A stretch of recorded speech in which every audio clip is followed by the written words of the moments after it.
Hello friends, welcome to YouTube channel aspirant family. Friends, आज हमारे platform पर भारतीय इतिहास का एक टेस्ट कंडक्ट कराया गया है। उसी के रिगार्डिंग ये वीडियो बनाया गया है जिसमें हम उन प्रश्नों के डिस्कस करेंगे।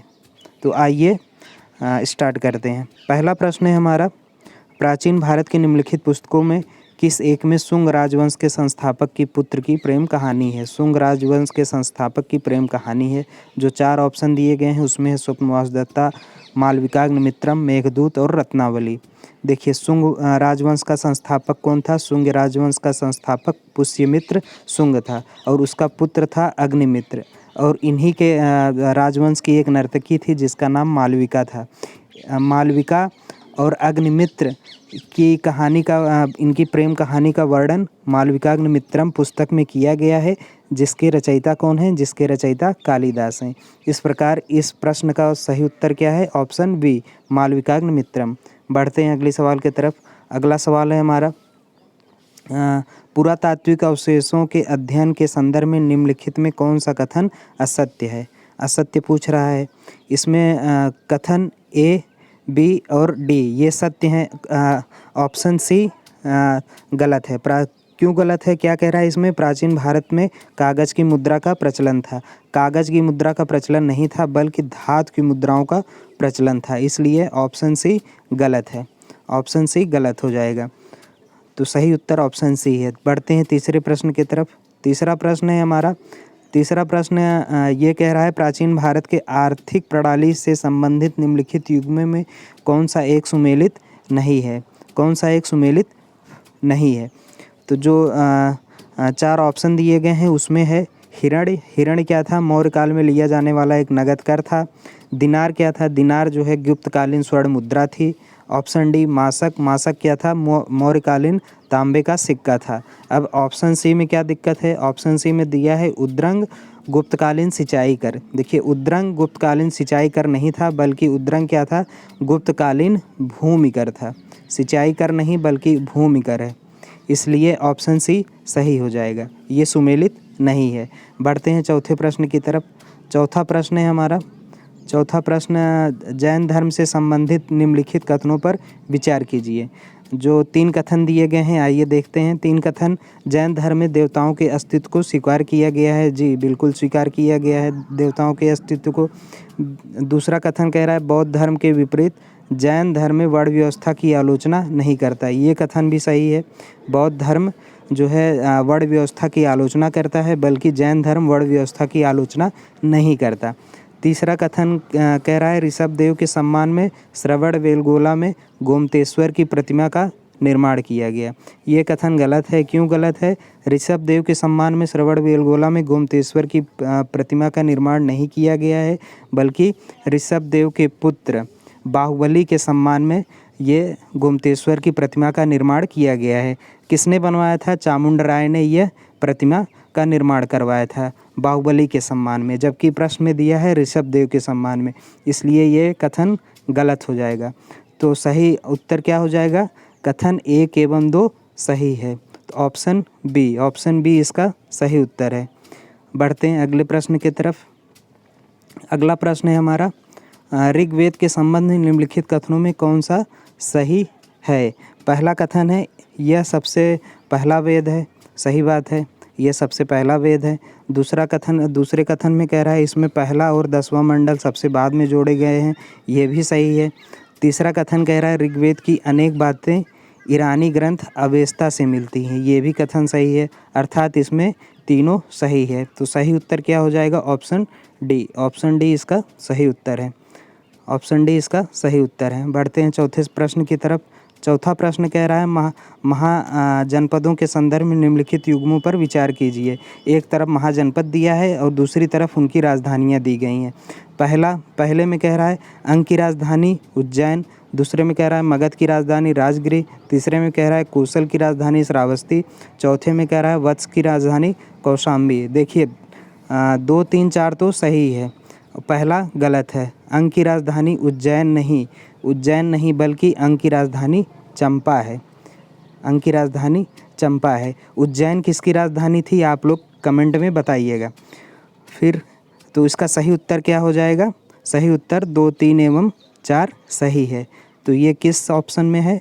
ऑप्शन 2, 3, 4 ऑप्शन सी सही है। तो इसमें क्या पूछ रहा है? प्रश्न में देखिए पूछ रहा है कौन सा युग्म सुमेलित नहीं है? सुमेलित नहीं है, तो कौन सा सुमेलित नहीं है?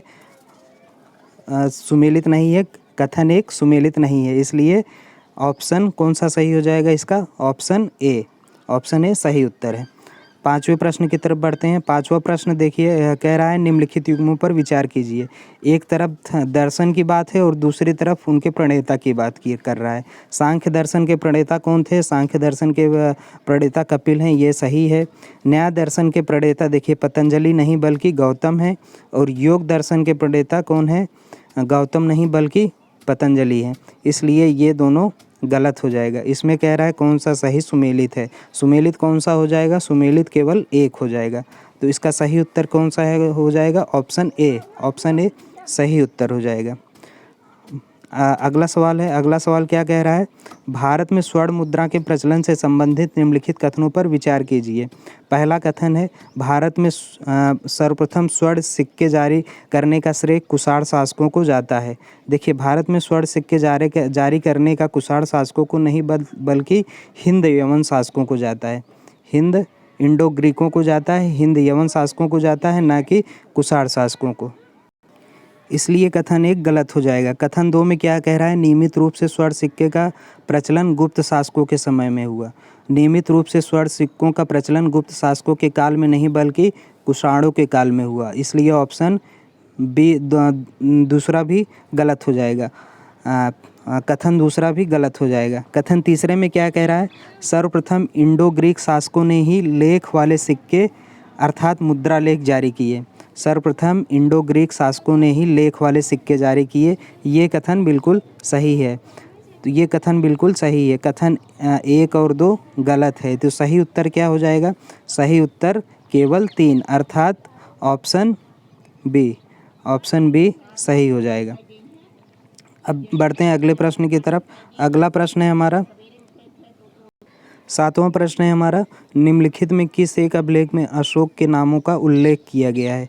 निम्नलिखित में से किस एक अभिलेख में अशोक के नाम का उल्लेख किया गया है? जो 4 ऑप्शन दिए गए हैं, भाब्रू अभिलेख, प्रथम लघु शिलालेख, 13वां शिलालेख और पहला बृहत शिलालेख, ये 4 ऑप्शन दिए गए हैं। उसमें पूछ रहा है किसमें एक अशोक के नाम का उल्लेख किया गया है? तो इसका सही उत्तर है प्रथम लघु शिलालेख में अशोक के नाम का उल्लेख किया गया है।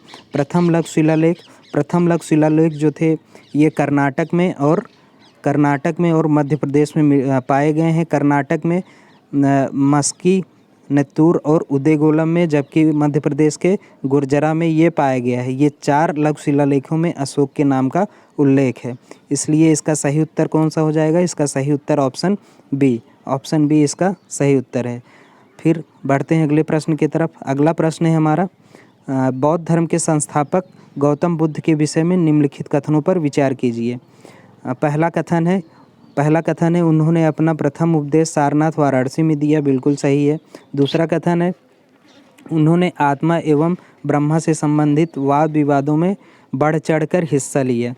ये इन्होंने इसमें बढ़ चढ़कर हिस्सा नहीं लिया है, इसलिए ये कथन गलत हो जाएगा। और तीसरा कथन कह रहा है उन्होंने संघ धार्मिक क्रम का निर्माण किया जिसमें महिला एवं पुरुषों दोनों के प्रवेश की अनुमति थी। ये भी कथन सही है। कथन 1 और कथन 3 सही हो जाएगा। कथन 2 गलत है, इसलिए ऑप्शन कौन सा सही हो जाएगा? Option C. ऑप्शन सी इसका सही उत्तर है। बढ़ते हैं अगले प्रश्न की तरफ। अगला प्रश्न है हमारा, अगला प्रश्न निम्नलिखित में कौन युग्म सुमेलित है? पूछ रहा है निम्नलिखित में कौन युग्म सुमेलित है? एक तरफ राजा दिया है और दूसरी तरफ उनसे संबंधित राज्य दिए गए हैं। पहले में है चंड प्रद्योत अवंती, दूसरा प्रसेनजित काशी, प्रसेनजित कहाँ के थे? काशी। तीसरे में कह रहा है अजातशत्रु मगध। ये 3 कथन दिए गए हैं। तीन ये दिए गए हैं राजा और उनसे संबंधित राज्य दिया गया है। तो इसमें पहला और तीसरा तो सही है। प्रसेनजित जो है काशी के नहीं बल्कि कौशल के थे। प्रसेनजित काशी के नहीं बल्कि कौशल के राजा थे, इसलिए ये दूसरा गलत हो जाएगा। सही कौन सा हो जाएगा? 1 एवं 3 सही है, इसलिए ऑप्शन सी। ऑप्शन सी सही उत्तर है। बढ़ते हैं अगले प्रश्न की तरफ। अगला प्रश्न है हमारा, निम्नलिखित जनपदों में किसने सबसे पहले युद्ध में हाथियों का बड़े पैमाने पर प्रयोग किया? तो युद्ध में सबसे पहले हाथियों का बड़े पैमाने पर प्रयोग कौन किया? मगध राज्य ने। मगध राज्य ने किया, इसलिए ये ऑप्शन बी सही उत्तर है। बढ़ते हैं अगले प्रश्न की तरफ। अगला प्रश्न कह रहा है भारत में विदेशियों के आगमन का सही कालानुक्रम। तो इसमें सही कालानुक्रम कौन सा है? ऑप्शन बी, सबसे पहले आर्य आए, फिर यूनानी आए, फिर शक आए, हूण आए, फिर उसके बाद तुर्क आए। तो ऑप्शन बी इसका सही उत्तर है। बढ़ते हैं 11वें प्रश्न की तरफ। 11वां प्रश्न है भारत में यूनानी आधिपत्य के संदर्भ में निम्नलिखित में कौन सा कथन सही नहीं है? भारत में यूनानी आधिपत्य के संदर्भ में निम्नलिखित में कौन सा कथन सही नहीं है? अब देखिए पहला ऑप्शन क्या है? सर्वाधिक प्रसिद्ध यूनानी शासक मिनांडर था और उसने जैन धर्म की दीक्षा ली थी। देखिए सर्वाधिक प्रसिद्ध यूनानी शासक मिनांडर तो था, लेकिन उसने जैन धर्म की दीक्षा नहीं ली थी बल्कि बौद्ध धर्म की दीक्षा ली थी। और इसको यह दीक्षा किसने दी थी? नागसेन ने। नागसेन ने इनको यह दीक्षा दी थी, जिसका उल्लेख कहाँ किया गया है? मिलिंद पन्हों में। इसलिए ऑप्शन ए गलत है, बाकी तीनों ऑप्शन सही है। इसलिए इस प्रश्न का सही उत्तर ऑप्शन ए है। बढ़ते हैं 12वें प्रश्न की तरफ। 12वां प्रश्न है हमारा पल्लव शासकों के संदर्भ में निम्नलिखित कथनों में कौन सा असत्य है? पल्लव शासकों के संबंध में कौन सा कथन असत्य है, ये पूछ रहा है। तो पहला ऑप्शन ए पल्लव शासकों ने दक्षिण भारत में बड़े क्षेत्र पर अपना आधिपत्य स्थापित किया। ये कथन बिल्कुल गलत है। ये कथन बिल्कुल गलत है। बाकी तीन कथन देख लेते हैं। 3 ऑप्शन जो दिए गए हैं उसको देख लेते हैं। सर्वाधिक प्रसिद्ध शासक, पल्लवों का सर्वाधिक प्रसिद्ध शासक गोंदोफर्निस था। जी, इनका प्रसिद्ध शासक गोंदोफर्निस था, ये कथन सही है। सी ऑप्शन में कह रहा है इनका मूल निवास ईरान था, ये भी सही है। डी ऑप्शन में कह रहा है इनके काल में सेंट थॉमस ईसाई धर्म का प्रचार करने भारत आया था। सेंट थॉमस ईसाई धर्म का प्रचार करने भारत आया था। ये 3 ऑप्शन बी, सी और डी तो सही है। ऑप्शन ए गलत है। ये दक्षिण भारत के बड़े क्षेत्र पर आधिपत्य स्थापित नहीं किया, बल्कि पश्चिमोत्तर भारत के एक छोटे से भाग पर इन्होंने अपना आधिपत्य स्थापित किया था। इसलिए ऑप्शन ए जो है ये गलत हो जाएगा। इसलिए इस उत्तर ए गलत हो जाएगा। बढ़ते हैं 12वें प्रश्न की तरफ। 12वां प्रश्न है हमारा 13वां प्रश्न है हमारा सातवाहन राज्य के संदर्भ में निम्नलिखित कथनों पर विचार कीजिए।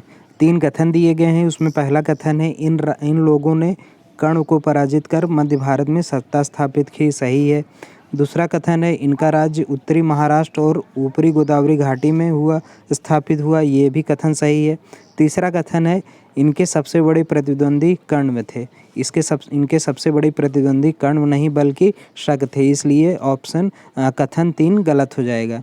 तो सही उत्तर कौन सा हो जाएगा? केवल 1 एवं 2 सही है, इसलिए ऑप्शन ए सही उत्तर है। बढ़ते हैं 14वें प्रश्न की तरफ। 14वां प्रश्न है मध्य एशिया के संपर्क से कला और साहित्य के संदर्भ में निम्नलिखित कथनों पर विचार कीजिए। 4 कथन दिए गए हैं। इसमें पहला है इस काल में गंधार और मथुरा कला शैलियों का विकास हुआ। दूसरा कथन है महात्मा बुद्ध की प्रतिमाएं केवल मथुरा शैली में बनाई जाती थी। तीसरा कथन है अश्वघोष ने सौंदरानंद नामक काव्य की रचना संस्कृत भाषा में की है। और चौथा कथन है यवनिका का आरंभ यूनानियों ने किया था। ये 4 कथन दिए गए हैं। इसमें देखिए पहला, तीसरा और चौथा तो सही है, दूसरा गलत है। क्यों गलत है? ये देखिए कह रहा है महात्मा बुद्ध की प्रतिमा केवल मथुरा शैली में है। ये मथुरा शैली में नहीं है, मथुरा शैली के साथ साथ ही गांधार शैली में भी है। गांधार और मथुरा शैली दोनों में बनाई जाती हैं, इसलिए कथन 2 सही नहीं है। तो सही उत्तर क्या हो जाएगा? सही उत्तर ऑप्शन में क्या पूछ रहा है? निम्नलिखित में कौन सा सही है? उपर्युक्त में कौन सा सही है? ऑप्शन बी सही नहीं है, इसलिए 1, 3 और 4 सही हो जाएगा, जो ऑप्शन सी में है। बढ़ते हैं अगले प्रश्न की तरफ।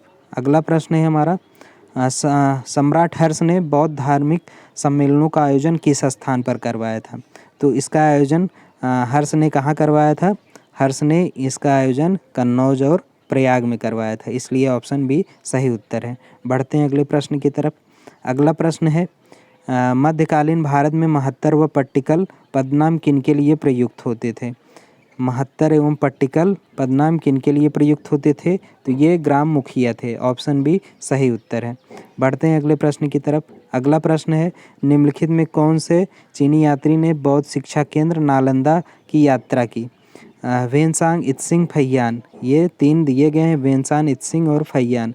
तो इसका सही उत्तर है ए और बी दोनों, वेनसोंग और इत्सिंग। वेनसोंग और इत्सिंग दोनों जो है नालंदा की यात्रा, बौद्ध शिक्षा केंद्र नालंदा की यात्रा की, जबकि फैयान ने नालंदा की यात्रा नहीं की थी, इसलिए ऑप्शन डी सही उत्तर है। अगला प्रश्न देखते हैं। अगला प्रश्न है गुप्तकालीन धार्मिक जीवन के संदर्भ में निम्नलिखित कथनों पर विचार कीजिए। गुप्त शासक, पहला कथन है गुप्त शासक शैव अनुयायी थे। दूसरे कथन में कह रहा है इस काल में त्रिमूर्त की पूजा प्रारंभ हुई। और तीसरे कथन में कह रहा है इस काल में महायान संप्रदाय के योगाचार दर्शन का अत्यधिक विकास हुआ। देखिए, पहला कथन गुप्त शासक शैव अनुयायी नहीं थे बल्कि वैष्णव अनुयायी थे, इसलिए ये पहला कथन गलत हो जाएगा। बाकी के दोनों कथन सही हैं। गुप्त काल में ही त्रिमूर्त की पूजा प्रारंभ हुई और इस काल के महायान संप्रदाय के योगाचार दर्शन का अत्यधिक विकास हुआ था, इसलिए कथन कौन कौन से सही हो जाएंगे? कथन 2 एवं 3 सही है। ऑप्शन बी इसका सही उत्तर हो जाएगा। बढ़ते हैं अगले प्रश्न की तरफ। अगला प्रश्न कह रहा है निम्नलिखित पुस्तकों में कौन सी गुप्त काल में लिखी गई थी? इन 4 पुस्तक का नाम दिया गया है। इसमें पहला है न्यायावतार, मुद्रा राक्षस, मेघदूत और नैषध चरित। ये 4 पुस्तक दिए गए हैं और पूछ रहा है कौन सी पुस्तक गुप्त काल में लिखी गई थी। अब देखिए, पहला, दूसरा और तीसरा ये तो गुप्त काल में लिखी गई हैं, बल्कि चौथा जो है ये गुप्त काल में नहीं लिखी गई हैं बल्कि राजपूत काल में लिखी गई हैं। तो इसका सही उत्तर हो जाएगा केवल 1, 2 एवं 3। ऑप्शन ए इसका सही उत्तर है। ऑप्शन ए इसका सही उत्तर है। जो ये चारों पुस्तक दिए गए हैं उसके लेखकों का नाम एक बार हम लोग देख लेते हैं। न्यायावतार के लेखक कौन थे? इसके लेखक सिद्धसेन हैं। मुद्रा राक्षस आप लोग सब जानते ही हैं, विशाख दत्त। मेघदूत के लेखक कौन हैं? मेघदूत के लेखक कालिदास हैं। और चौथा ऑप्शन नैषध चरित राजपूत काल के में लिखी गई थी जयचंद के दरबारी कवि हर्ष द्वारा। जयचंद के दरबारी कवि हर्ष द्वारा नैषध चरित की रचना की गई थी। तो इस प्रकार ये प्रश्न देखे हम लोग। अब बढ़ते हैं अगले प्रश्न की तरफ। अगला प्रश्न है समुद्रगुप्त के संदर्भ में निम्नलिखित कथनों पर विचार कीजिए। समुद्रगुप्त के संदर्भ में निम्नलिखित कथनों पर विचार कीजिए। पहला कथन है इसके काल में गुप्त साम्राज्य का व्यापक विस्तार हुआ। दूसरा कथन है उसकी नीतियाँ अशोक की नीतियों के समान थी। तीसरा कथन है उसके काल में श्रीलंका के राजा मेघवर्मन ने गया में बौद्ध मंदिर बनवाया था। कथन 1 और 3 तो सही है। कथन 2 में कह रहा है इसकी नीतियाँ अशोक की नीतियों के समान थी। अशोक की नीतियों के समान नहीं थी बल्कि अशोक की नीतियों के विपरीत थी। अशोक जहाँ सौम्य था वहीं जो है समुद्रगुप्त उग्र था। अशोक सौम्य था जबकि समुद्रगुप्त उग्र था, इसलिए कथन 2 सही नहीं है। तो इसका सही उत्तर कथन 1 एवं 2 सही पूछ रहा है, तो कथन 1 एवं 3 सही हो जाएगा। कथन 1 एवं 3 किस ऑप्शन में दिया गया है? Option C. ऑप्शन सी इसका सही उत्तर है। अगला प्रश्न देखते हैं। अगला प्रश्न कृष्णदेवराय के संबंध में पूछ रहा है। कृष्णदेवराय के संबंध में कौन सा कथन असत्य है? कौन सा कथन असत्य है? अब जो दिए गए हैं उसमें देखते हैं ऑप्शन में। पहला ऑप्शन है उसने नौसेना के विकास पर कोई ध्यान नहीं दिया। हाँ, कृष्णदेवराय ने नौसेना के विकास पर कोई ध्यान नहीं दिया, ये सही है। ऑप्शन बी में इतावली यात्री पायस उसके दरबार में आया था, ये भी ऑप्शन सही है। ऑप्शन सी वह संस्कृत व तेलुगु का मेधावी विद्वान था, ये भी ऑप्शन सही है। ऑप्शन डी में क्या है? उसका उत्तराधिकारी कृष्णदेव द्वितीय था। उसका उत्तराधिकारी कृष्णदेव द्वितीय नहीं था, इसलिए ये ऑप्शन सही नहीं है। ऑप्शन डी इसका सही उत्तर हो जाएगा। ऑप्शन डी इसका सही उत्तर हो जाएगा क्योंकि ये कृष्णदेव राय के संबंध में असत्य है। ये कथन असत्य है। बढ़ते हैं अगले प्रश्न की तरफ। अगला प्रश्न देखिए। अगला प्रश्न 12वां प्रश्न है। 22वां प्रश्न, इसमें एक तरफ मध्यकालीन विभाग दिया है और उस दूसरी तरफ उससे संबंधित प्रधान की चर्चा की गई है। दीवाने अर्ज का प्रधान कौन था? दीवाने अर्ज का प्रधान आरिजे ममालिक था। कारखाना विभाग का प्रधान कौन था? वकील दर इसका प्रधान था। तीसरा जो दिया है, तीसरे में कह रहा है धार्मिक संस्थानों का प्रधान कौन था? आला सदर। ये तीनों ही सही हैं, इसलिए ऑप्शन डी इसका सही उत्तर हो जाएगा। ऑप्शन डी इसका सही उत्तर हो जाएगा। अब देखिए, कारखाना जो है गृहस्थ विभाग था जो सुख सुविधाओं का ध्यान रखता था। गृहस्थ विभाग, कारखाना क्या था? एक गृहस्थ विभाग था जो सुख सुविधाओं का ध्यान रखता था। और उसका संबंधित प्रधान कौन था? इस विभाग का संबंधित प्रधान को वकील दर कहा गया है। बढ़ते हैं अगले सवाल की तरफ। अगला प्रश्न है हमारा, निम्नलिखित युग्मों पर विचार कीजिए। एक तरफ यात्री दिया गया है और दूसरी तरफ उससे संबंधित देश दिए गए हैं। नूनीज फारस, दूसरा दिया गया है अब्दुल रज़ाक पुर्तगाली और तीसरा दिया गया है निकोलो कोंटी इतावली। अब देखिए, पहला और दूसरे में दिक्कत है क्योंकि नूनीज जो था वो पुर्तगाली नहीं बल्कि नूनीज जो है फारसी नहीं बल्कि पुर्तगाली था। और अब्दुल रज़ाक जो है पुर्तगाली नहीं बल्कि फारस के थे, इसलिए ये सुमेलित नहीं है। सुमेलित कौन है? सिर्फ 3। निकोलो कोंटी कहाँ का था? इटालियन था। निकोलो कोंटी इटालियन था, इसलिए तीसरा सही हो जाएगा। सुमेलित पूछ रहा है तो सुमेलित कौन सा है? केवल 3 किस में है? ऑप्शन डी में। अगला सवाल देखिए, कथन कारण है। पहला कथन कह रहा है अलाउद्दीन ने दक्षिण अभियान धन लूट से संबंधित था। अलाउद्दीन का दक्षिण अभियान धन लूट से संबंधित था, बिल्कुल सही है। कारण है वह दक्षिण पर प्रत्यक्ष शासन करना चाहता था। वह दक्षिण पर प्रत्यक्ष शासन करना नहीं चाहता था, उसका एकमात्र उद्देश्य था वहाँ से धन अर्जित करना। इसलिए कौन सा कथन एक सही हो जाएगा, बल्कि कारण सही नहीं है। तो ऐसा किस में है? ऐसा ऑप्शन सी में है। ऑप्शन सी इसका सही उत्तर है। 25वां प्रश्न, भक्ति आंदोलन के संदर्भ में निम्नलिखित कथनों पर विचार कीजिए। भक्ति आंदोलन के संदर्भ में निम्नलिखित कथनों पर विचार कीजिए।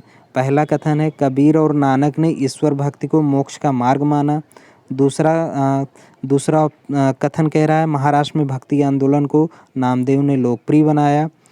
तीसरा कथन कह रहा है अलवार व नैनार संतों ने दक्षिण में भक्ति आंदोलन को लोकप्रिय बनाया। चौथा कथन है उत्तर भारत में भक्ति आंदोलन के प्रतिपादक रामानंद थे। ये चारों ही कथन सही है, इसलिए ऑप्शन डी इसका सही उत्तर है। ऑप्शन डी इसका सही उत्तर है। बढ़ते हैं अगले प्रश्न की तरफ। अगला प्रश्न है औरंगजेब की मृत्यु के बाद मुगल शासकों के गद्दी पर बैठने का सही कालक्रम पूछा था। तो सही कालक्रम इसका ऑप्शन ए में जो दिया गया है, ऑप्शन ए में बहादुर शाह प्रथम, जहांदार शाह, फारूक शियर, शाह आलम द्वितीय, यही सही क्रम है। औरंगजेब की मृत्यु के बाद मुगल शासकों के गद्दी पर बैठने का यही सही क्रम है। सबसे पहले कौन बैठा? बहादुर शाह प्रथम, उसके बाद जहांदार शाह, फिर फारूक शियर, फिर उसके बाद शाह आलम द्वितीय। तो ये थे हमारे आज के 26 प्रश्न। बाकी के जितने प्रश्न बचते हैं उसको हम लोग अगले वीडियो में डिस्कस करेंगे। तब तक आप इन सभी प्रश्नों का मिलान कर लीजिए। धन्यवाद।